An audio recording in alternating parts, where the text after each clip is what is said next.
हमारे वकील का फोन था बाबा। क्या कह रहा है? बस वही, कोई खास तब्दीली नहीं।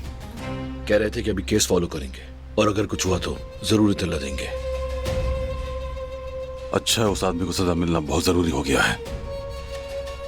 सजा तो उसको जरूर मिलेगी, आप फिक्र मत करें।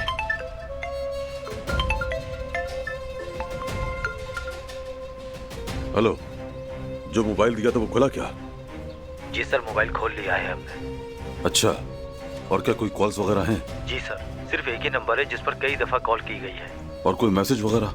नहीं सर, मैसेजेस वगैरह डिलीट कर दिए गए हैं। क्या वो मैसेजेस दोबारा देखे जा सकते हैं? देखे तो जा सकते हैं, लेकिन उसके लिए मुझे कुछ दिन दरकार है।